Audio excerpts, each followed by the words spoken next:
जय माँ 64 योगिनी। ओम नमः शिवाय। आज हम इस वीडियो पे कुछ धन के विषय पर बात करेंगे। क्या आप पैसे कमाते हैं फिर भी आपके पास पैसे नहीं रुकते हैं?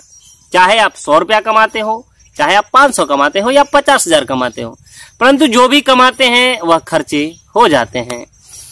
कई लोग हैं, अब ऐसी कई लोगों की जिंदगी है जो पैसे कमाते हैं या पैसे बिजनेस में लगाते हैं, परंतु बिजनेस नहीं चलता और पैसे डूब जाते हैं, या पैसे जमा करके रखते हैं परंतु एकाएक कुछ ऐसी समस्या आ जाती है कि पैसे चले जाते हैं। इसी विषय पर हम आज वीडियो बनाए हैं और आज हम आपको जानकारी देंगे कि कैसे इस समस्या को ठीक किया जाए, कैसे इस परेशानी से निकला जाए। पूरा वीडियो को देखिएगा, बकवास बिल्कुल नहीं है। समझाने में कुछ कठिनाइयां होती है, बोलने में कुछ समय लग सकता है, तो वीडियो लंबी बनाने की कोशिश मैं नहीं करता हूं कि मुझे कुछ ज्यादा हो, लेकिन मैं कोशिश करता हूं कि आपको एकदम एक्यूरेट समझ में आ जाए। पहले तो आपको यह समझना होगा कि आप पैसे कमाते हैं, लाते हैं और खर्चे हो जाते हैं, तो आप इस वीडियो को देखिए। या आप पैसे बचाना चाह रहे हैं, धनवान बनना चाह रहे हैं, या आप पैसे से समाज में इज्जत कमाना चाह रहे हैं। यह हमारे विडंबना है, मनुष्य जाति की ही विडंबना है कि पैसे हैं तो इज्जत है, पैसे नहीं है तो समाज में कोई इज्जत नहीं है।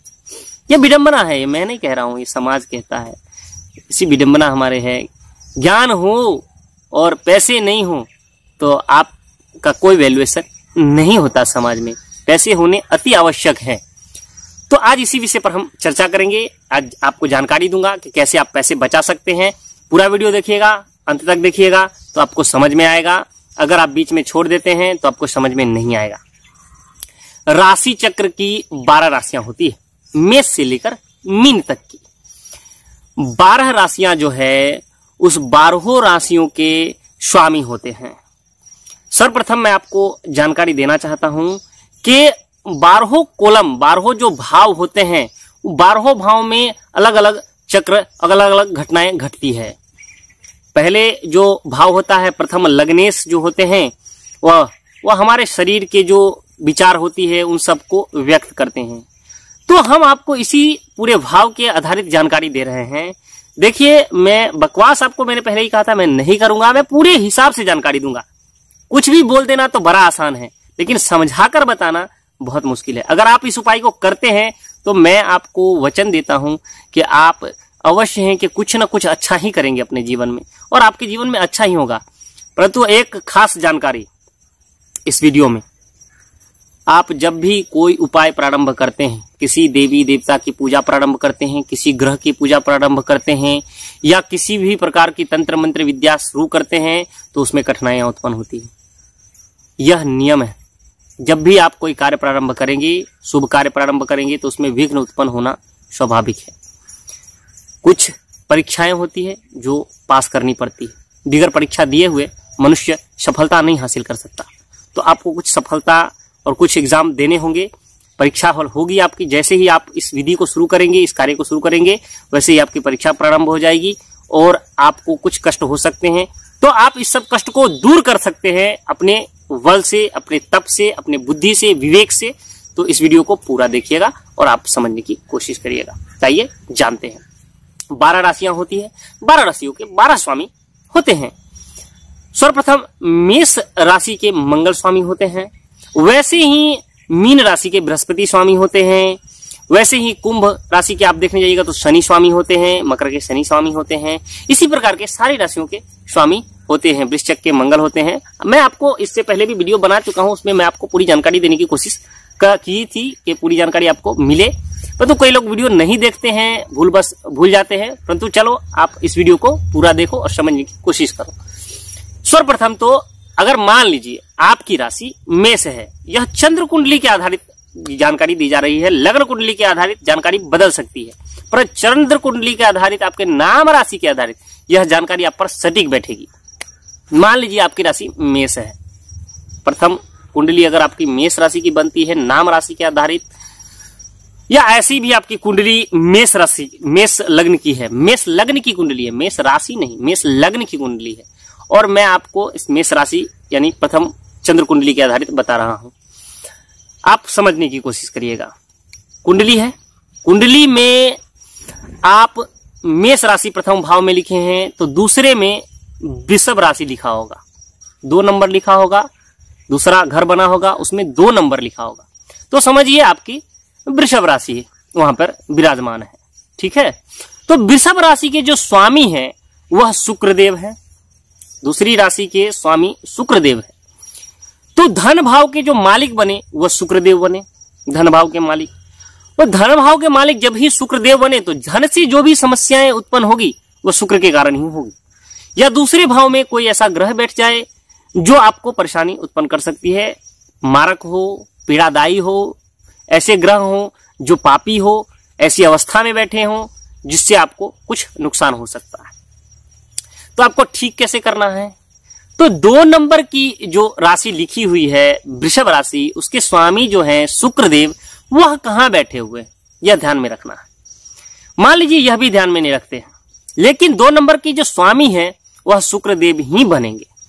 अब हमें क्या करना है कि जो शुक्रदेव है उनको मनाना है, उनको मनाने के लिए बीज मंत्र का प्रयोग करना है।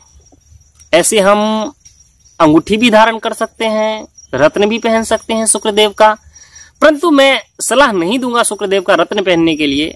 इसलिए सलाह नहीं दूंगा अभी फिलहाल में इस कुंडली के ये जानकारी के आधारित मैं रत्न पहनने के लिए मना नहीं कर रहा हूं आपको, आप रत्न पहने, परंतु इस कुंडली के अनुसार जो मैं आपको जानकारी दे रहा हूं, रत्न इसलिए नहीं पहनना मैं कह रहा हूं कि हो सकता है मारक हो या कुछ ऐसी अवस्था में बैठे हो, किसी की ऐसे घर में बैठे हो जिस घर को एक्टिव कर दें और आपको परेशानी उत्पन्न हो जाए, इसलिए आपको उनका बीज मंत्र का ही प्रयोग करना उचित रहेगा आपके लिए।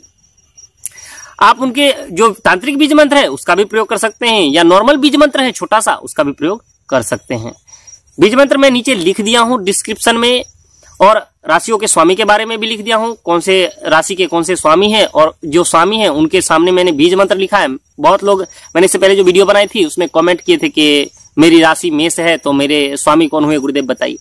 तो मैंने आपको पहले ही कहा है कि मैं नीचे लिख दिया हूं, जैसे ही मेष राशि है तो उसके स्वामी मंगल हैं, और वृषभ है तो उनके स्वामी शुक्र है, और नीचे मैंने लिख दिया है मेष राशि के जो स्वामी है मंगल, उनका बीज मंत्र, शुक्र का बीज मंत्र, शनि का बीज मंत्र, राहु का बीज मंत्र, केतु का बीज मंत्र, ऐसे करके मैंने सबके मंत्र बीज मंत्र लिख दिए। अब मान लीजिए आपका राशि कुंभ है तो आपके जो इष्ट देव हुए, जो प्रभु हुए, उस ग्रह के जो मालिक हैं वह शनिदेव है, तो शनिदेव का मैंने बीज मंत्र लिख दिया है, तो आपको वही जाप करना है। सिंपल सा कॉन्सेप्ट है, बस समझने की कोशिश करिएगा। मैं तो बहुत इजी बताता हूं आपको कि मैंने डिस्क्रिप्शन में लिख दिया है।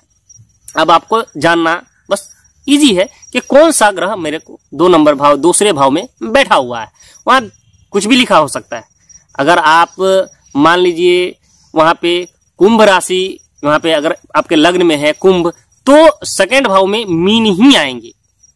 जो भी नंबर लिखा होगा और नंबर के हिसाब से जाने 12 राशियां हैं तो 12 ही नंबर होंगे कहीं भी घूम के, तो उस हिसाब से आपके सेकंड नंबर में अगर 6 लिखा है तो वहां पे कन्या राशि बैठी हुई है, कन्या राशि के स्वामी बुध है। इजी है, आपको समझने की कोशिश करनी है, और वही समझ आपको नीचे डिस्क्रिप्शन में मैंने दे रखा है कि आपको वहां से राशियों के स्वामी उठाने हैं और स्वामी के बीज मंत्र को उठाना है। बीज मंत्र को उठाकर 108 बार प्रतिदिन जाप करना है, 108 बार प्रतिदिन जाप करना है, अनलिमिटेड, कोई लिमिट नहीं। जाप करते जाइए, भगवान का नाम लेने का कोई सीमा नहीं है। 108 बार लेकिन प्रतिदिन करना है, 108 बार से कम नहीं करना है, 108 बार करना है। ऊपर करने से कोई लाभ उतना ज्यादा नहीं मिलेगा, परंतु 108 का जो माला होता है उसे अवश्य जाप करने की कोशिश करना चाहिए। आदमी को मेहनत करनी चाहिए, इस विषय पर सोचना चाहिए, उससे आपको लाभ होगा। अब जब भी आप धन कमाएंगे, जो भी धन कमाएंगे, तो जो राशि है जो वहां बैठी हुई है, जो उनके स्वामी है, वह कहीं भी बैठे हो वह आपके लिए अच्छा ही करने की कोशिश करेंगे।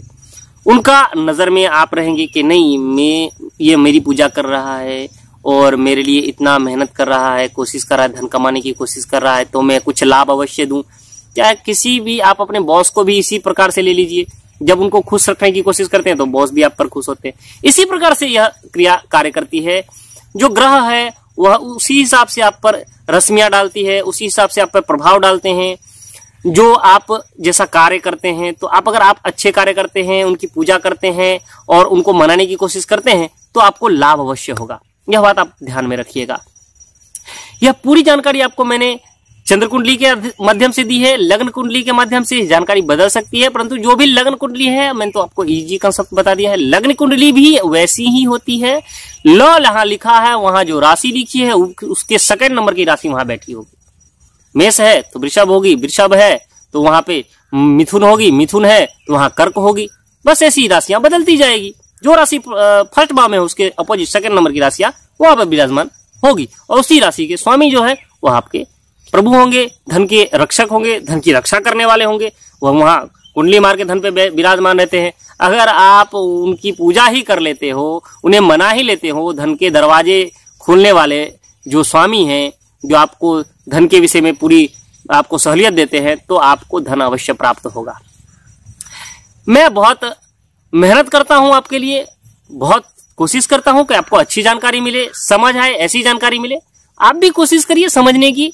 मेरे वीडियो को लाइक करिए, कमेंट करिए, इसे शेयर करिए और मित्रों में, और मेरे चैनल को सब्सक्राइब करिए ताकि मैं आपके लिए और अच्छी वीडियो बना सकूं। आप मेरे मेंबर हैं, आप मेरे अपने हैं। मैं चाहूंगा कि आप खुश रहें और आपकी खुशी में मुझे खुशी मिलती है। मैं अच्छी जानकारी दूंगा, आपको सही जानकारी दूंगा, इसलिए मेरा वीडियो देखिए। नेक्स्ट वीडियो बहुत जल्दी मैं लेकर आऊंगा, अगले भाव की जानकारी दूंगा आपको। तब तक के लिए मुझे आज्ञा दें।